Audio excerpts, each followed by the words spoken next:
Oh là là là là là là là là. Jude Bellingham, quel joueur. Les gars, je n'ai pas de mots pour exprimer ce que je ressens après le match Angleterre-Slovénie. Jude Bellingham, qui aide son équipe à se qualifier pour les quarts de finale de cet Euro 2024 en marquant un but à la 94e minute de jeu, et Harry Kane qui met un but dans les prolongations. Qualification de l'Angleterre après un match assez médiocre des Three Lions.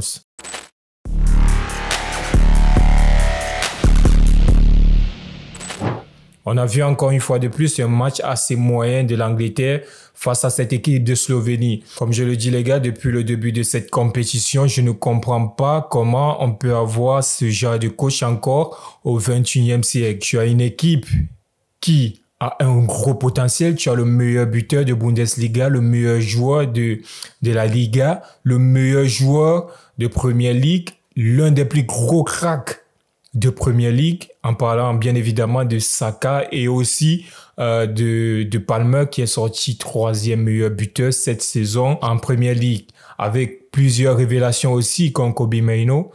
Les gars, en vrai, j'arrive pas à comprendre.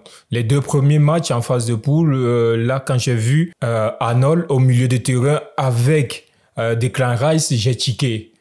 Tu as un tel potentiel au milieu de terrain, mais tu fais jouer Trent Arnold aux côtés de Declan Rice au milieu de terrain. Ça, j'ai tiqué pour le début. Maintenant, au vu des deux premiers matchs, on a vu que Phil Foden n'était pas trop dans la compétition. Ça se voyait depuis. Là, tu devais déjà avoir ce réflexe-là de pouvoir changer ton dispositif ou alors de passer à un système qui te permet de jouer avec l'un de tes meilleurs joueurs actuellement sur le moment, sur la saison, qui est Cole Palmer. On n'a pas compris comment il est passé à côté de ça. Il a fait que remettre Phil Foden au fil des matchs et tout. Au milieu du terrain, il a changé. Premier match, c'était Trent. Deuxième match, je crois aussi, c'était Trent. Après, troisième match, il a mis Gallagher au milieu du terrain avec Declan Rice. Là, enfin, pour cette huitième de finale, il nous met un milieu de terrain, Declan Rice et Kobe Mainoo. Mais là, on l'a vu, les gars. Le petit, il a prouvé. Kobe Mainoo, il a prouvé aujourd'hui qu'il a sa place en tant que titulaire dans cette équipe. Maintenant, un des points fatidiques aussi de cette équipe nationale anglaise, c'est la gestion de Bellingham. Là, on l'a vu cette saison au Real Madrid, la gestion de Bellingham, ça donnait, oui. Parce que là, au Real Madrid, on jouait avec un système de jeu qui nous permettait de jouer sans avant-centre. Aujourd'hui, tout au long de cette compétition, on a vu Jude Bellingham en tant que numéro 10, c'est pas trop ça. Moi, je vous dis, les gars, la saison prochaine, vous allez tous voir que ça serait pas pareil au Real Madrid. Jude Bellingham, il va retrouver son poste de milieu relayeur. C'est pareil en équipe nationale où je vois, il a joué depuis le début de cette compétition milieu offensif, donc numéro 10. Et c'est pas trop ça, les gars. Jude Bellingham, aujourd'hui, on voit qu'il n'a pas... c'est un joueur très élégant qui a cette capacité de garder le ballon dans les 18 ou 16 derniers mètres. Il a une bonne gestuelle avec le ballon, une capacité technique aussi qui le permet, mais il n'a pas cette finesse à la Bernardo Silva, par exemple. Là, avec ce match de 8e de finale, si Gareth Southgate ne revoit pas son système tactique, les gars, face à la Suisse, ça va être un chaos. Aujourd'hui, c'est bien évident que Jude Bellingham doit redescendre d'un cran au milieu du terrain avec Declan Rice et apporter un joueur qui aura cette finesse technique pour pouvoir alimenter et faire une transition entre le milieu et l'attaque.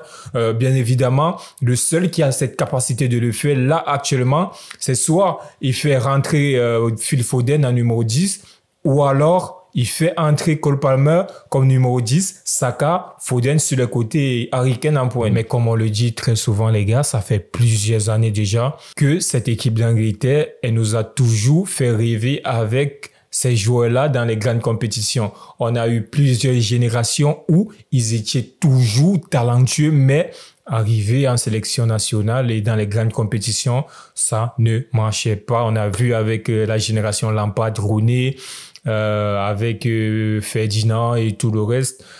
Là, aujourd'hui, on a une génération dorée. Phil Foden, Harry Kane qui va bientôt, je crois il est déjà dans la trentaine et tout. Bukayo Saka, Bellingham, Maino, Cole Palmer, ça c'est la nouvelle génération.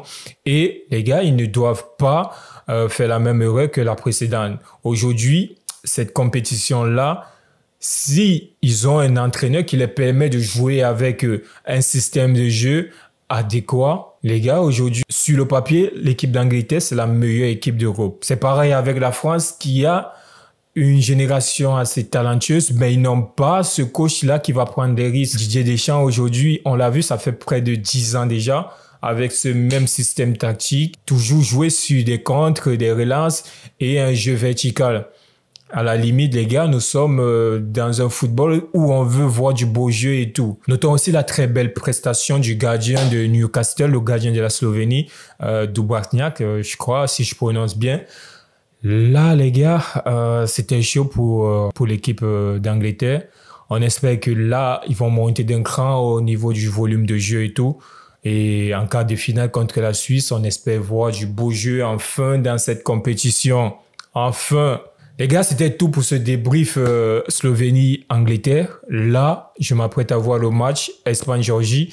Là, c'était un vite fait, un petit débrief pour parler un peu de ce match et la grande déception que cette équipe anglaise nous a donnée ce soir. Ciao.